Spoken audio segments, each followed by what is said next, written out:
to my channel and thanks for hanging out with me today. I did that really weird, I don't know. Anyway, today we're gonna go ahead and talk about Haikyuu chapter 327. I believe that's the chapter. It's really hard for me to remember the chapters and usually I'm right, but anyway, I think it's 327. This chapter, again, it's another really calm chapter before, you know, all the intense matches happen, and I really love that we got to focus like on different people and not just Kurasuno. We did get to focus a little bit on Nakoma, and we also did focus on Bokuto towards the end, which is awesome. But the first half, of or not really the first half, but the very beginning, we focused on Hinata and his last conversation where it ended in the last chapter with the other small little giant and how they're gonna battle it out to see who the real little giant is, which was really awesome, and I really loved seeing how calm Hinata was. Like, this was so unexpected, and I love how seeing like Kageyama's little thought bubble of how he was expecting Hinata to be like, oh, like I'm not gonna lose to you, and for him to see that Hinata just accepted it, you know, his little challenge without that excitement and like over dramaticness that Hinata is. The fact that he was calm, Kageyama was like, what? Like, is this the same person? Like, even me, I was kind of shocked. I was like, what? But I feel like the reason why Hinata wasn't like all like, ah, like that was probably because he, you know, these two understand each other. So I feel like Hinata like really respects him in a different way that he respects everyone else. Like, it's a different kind of respect. I don't know if I'm like getting across, but like, I mean, we have two little short guys that know what it's like being little and how it is, and the difficulties that these two probably have gone through. Maybe it might have been similar, who knows? And I mean, they probably are similar. What am I talking about? But anyways, they know their struggles is the point that I'm getting at. So I think that's why Hinata kind of like calmly like accepted it, because he knows, you know, the fact that he, you know, how much of a struggle, I don't want to say struggle, but like how hard it must have been to have gotten to this point and to have worked their butts off. So yeah, like I said, it's a different kind of respect. So yeah, I really enjoyed seeing that and seeing like this different type of Hinata, like this calm Hinata. But yeah, and moving on to like the next bit, which was with Nekoma, was with one of the boys from Neo Heavy.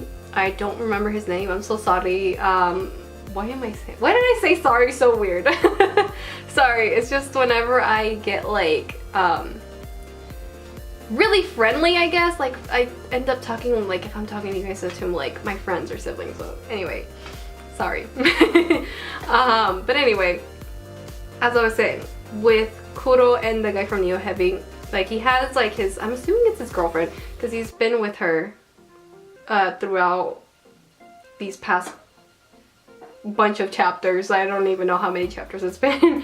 But I really love how as soon as she leaves, like the whole atmosphere changes and he's just like this really nasty guy. And what I mean nasty is like he's just being rude and like trying to rub Kuro the wrong way. And I love how Kuro just, he's not taking it. He's just kind of really calm and hearing what he has to say. He's just kind of like, okay. And I love that because it ends up rubbing the guy from Neo Heavy the wrong way, and he's like getting fired up to the point where his girlfriend's like, what are you doing? And he's like, his whole like face changes and he's just like, nothing, like, let's go. I thought that was such a fun little bit that we got, and I really loved seeing, you know, how Kuro was just so like calm about it. I really respect Kuro for that, because he really could have gotten heated and said something back, but he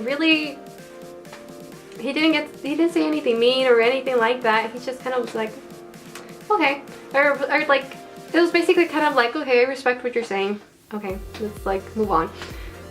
But yeah, it just, to me, it shows just how much more mature Kuro is. I know he has his moments where he's not mature and he's silly, but like this goes to show you that he can be really mature at times and stuff, you know? But anyway, let's go on and move on to like the the last bit that I wanted to talk about this chapter, which is Bokuto is starting his match.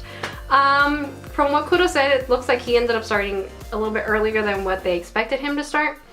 So yeah, like I'm excited. Nekoma's over there obviously trying to see like how Fukurodani is going to be doing for their match. I'm really excited because I love Bokuto, so the fact that we're gonna get to see him play again, like, like I'm so excited. Which I know, who knows what direction it's gonna go. Hopefully we get to see him a little bit for his matches and see like how it ends up, because I would really like that. And it would be just like a nice little change of pace instead of just focusing on Kurasan all the time. You know, I don't know. Hopefully we get to see like a whole match just focusing on Fukurodani, but we'll see what happens, you know? Because I believe Kurasan is going up next, but we just don't know when. And from the last bit of the chapter, it looks like they were warming up, so it looks like it's gonna happen soon. So yeah, I just love seeing how excited Bokuto is. Bokuto is just so, like, he's such a fun character, and I love it, and I love seeing him because it just makes like the whole atmosphere like fun. And I love how like the guy that he's facing off next, I think he's like the top 3 or 4. I forgot, I can't remember. Let me know in the comments down below because I honestly can't remember right now, but yeah. Anyway, I just love seeing like this other side of this guy, like he's like overthinking about it, like the way that Bokuto was. He's just like, is he trying to overwork me? Like, is he trying to like get to me? Like, you know, like I thought that was so funny, and it's so unexpected because I didn't expect that from his character. I don't know why, because he seems so serious. So the fact that we get to see like his, like what's going on in his mind, I thought that was so hilarious. He's like, is he trying to distract me by being this way? Which I thought was funny. Oh my gosh, which, yeah, it was like really fun to see that. And also, can we talk about like how Akashi was just like picking up Bokuto's jacket and he looked offended? I don't know why. I thought that was so funny and so cute. But yeah, this chapter was definitely really fun with these different like point of views that we all got, which is really nice. And yeah, so that is it for this week's discussion, I guess, for this chapter. Hopefully you guys liked hearing me ramble on about this week's chapter. It looks like we're gonna go ahead and head on to matches in the next chapter. Oh shoot, I almost forgot. I wanted to talk about like this other bit that I really enjoyed. Sorry about that reaction.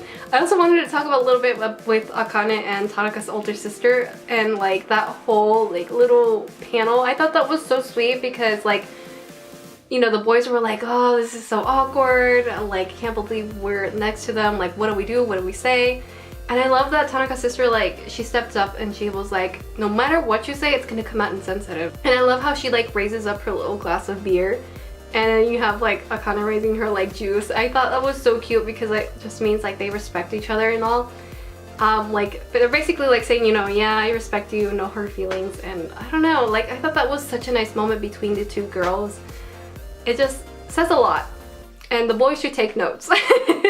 But yeah, anyway, now that I've gotten everything that I wanted to say, I hope you guys liked hearing me ramble on about this week's chapter, and I will see you guys for my next video. Bye!